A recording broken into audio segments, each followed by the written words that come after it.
성경을 읽다 보면 족보가 나올 때가 꽤 있습니다. 그런데 많은 사람들이 이런 족보를 보면서 지루하다고 또는 아무 의미 없다고 생각하며 그냥 넘어가기 일쑤입니다. 그리고 오늘 우리가 읽은 에스라서 2장도 지루하기 그지없는 명단이 등장합니다. 그런데 이 명단은 쓸모없는 것이 아니라 우리에게 여러 가지 시사점을 줍니다. 그래서 오늘은 이 귀한 자 명단이 우리에게 주는 교훈에 대해 살펴보고자 합니다. 에스라서 2장에 나오는 귀한 자 명단이 강조하는 것이 있습니다. 바로 귀환한 이스라엘 공동체가 옛 이스라엘 공동체와 연속성이 있다는 것입니다. 이 사실을 이해하려면 성경의 역사를 살펴보아야 합니다. 창세기 1장과 2장을 보면 태초에 하나님께서 천지를 창조하십니다. 그리고 그 세상이 하나님 보시기에 아름답다고 말합니다. 그런데 3장에 죄가 들어옵니다. 그리고 그 죄는 점점 심각해집니다. 서로를 자기 몸처럼 여기던 남자와 여자가 서로를 미워하게 됩니다. 형이 동생을 죽입니다. 라멕은 살인을 정당화합니다. 그리고 전쟁에서 사람을 많이 죽인 용사가 나타나기 시작합니다. 세상에 죄가 관영하자 하나님께서는 결국 홍수를 통해 세상을 정화시키고 노아를 통해 새로운 세계를 시작하십니다. 그런데 이후 보여지는 모습은 실망스럽기 그지없습니다. 노아가 술에 취해서 실수를 합니다. 그리고 그 이후에 사람이 많아지자 바벨탑을 지으며 하나님께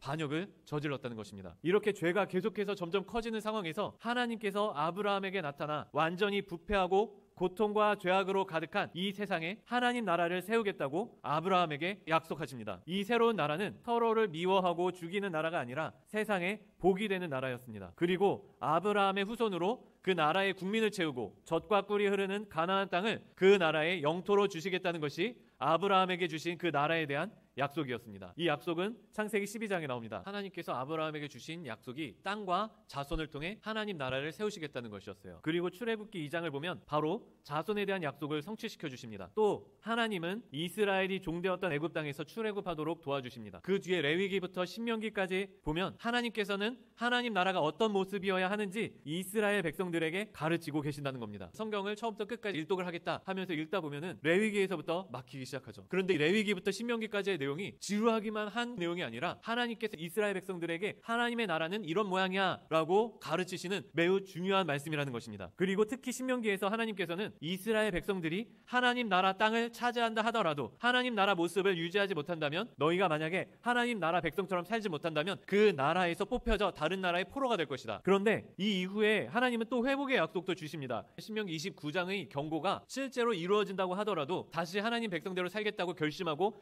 회개하여 하나님께 나아오면 하나님께서 그 땅을 회복시켜 주시고, 다시 말해서 이스라엘 백성들을 사방 어느 곳에 있다 하더라도 그 땅으로 돌이키시고 불러 모으신다는 것이 바로 방금 읽었던 역대하의 말씀입니다.